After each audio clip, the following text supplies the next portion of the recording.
book of Proverbs in the Bible is a book of poetry. It is a deep well of wisdom to reign in our lives and to succeed in our destiny. The wisdom that God has designed for us to receive will cause us to excel, to rise up as rulers, to be on earth for His glory. The kingdom of God is brought into the earth as we implement the godly wisdom of Proverbs.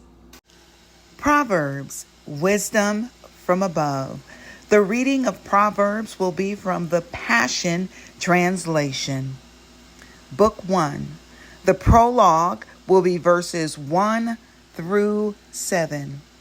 Here are kingdom revelations, words to live by and words of wisdom given to empower you to reign in life, written as Proverbs by Israel's King Solomon, David's son. Within these sayings will be found the revelation of wisdom and the impartation of spiritual understanding. Use them as keys to unlock the treasures of true knowledge. Those who cling to these words will receive discipline to demonstrate wisdom in every relationship and to choose what is right and just and fair. These proverbs will give you great skill to teach the immature and make them wise, to give youth the understanding of their design and destiny. For the wise, these proverbs will make you even wiser, and for those with discernment, you will be able to acquire brilliant strategies for leadership. These kingdom revelations will break open your understanding to unveil the deeper meaning of parables, poetic riddles, and epigrams, and to unravel the words and enigmas of the wise. We cross the threshold of true knowledge when we live in obedient devotion to God. Stubborn know-it-alls will never stop to do this, for they scorn true wisdom and knowledge. The wisdom of a father, verses 8 through 19. Pay close attention, my child, to your father's wise words, and never forget your mother's instructions. For their insight will bring you success, adorning you with grace-filled thoughts and giving you reins to guide your decisions.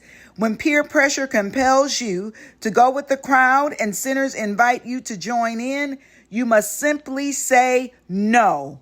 When the gang says we're going to steal and kill and get away with it, we'll take down the rich and rob them, we'll swallow them up alive and take what we want from whoever we want. Then we'll take their treasures and fill our homes with loot. So come on and join us. Take your chance with us. We'll divide up all we get. We'll each end up with big bags of cash.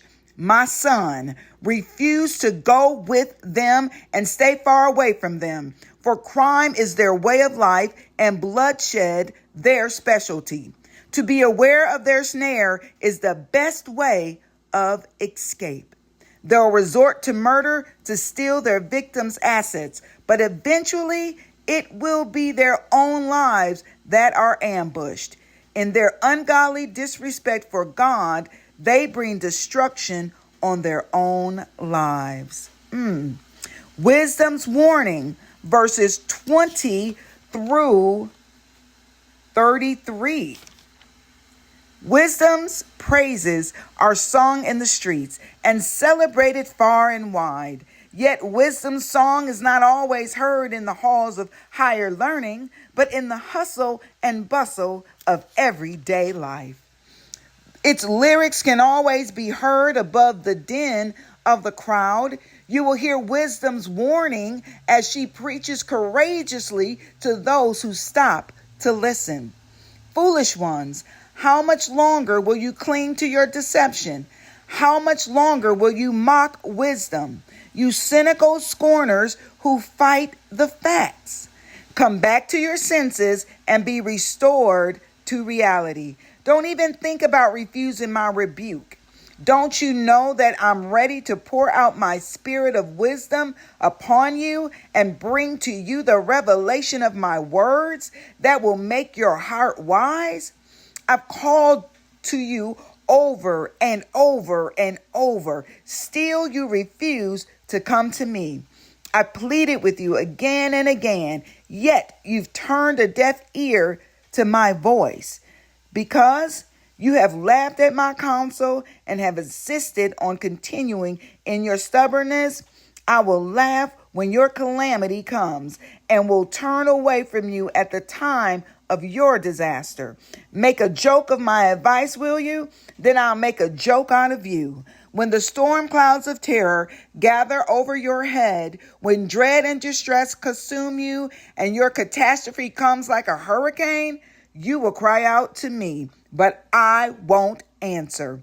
Then it will be too late to expect my help. When desperation drives you to search for me, I will be nowhere to be found. Because you have turned up your nose at me and closed your eyes to the facts and refused to worship me in awe. Because you scoffed at my wise counsel and laughed at my correction, now you will eat the bitter fruit of your own ways. You've made your own bed, now lie in it. So how do you like that? Like an idiot, you've turned away from me and chosen destruction instead. Your self-satisfied smugness will kill you, but the one who always listens to me will live undisturbed in a heavenly peace, free from fear, confident and courageous, that one will rest unafraid and sheltered from the storms of life. That was Proverbs Book 1. Thank you.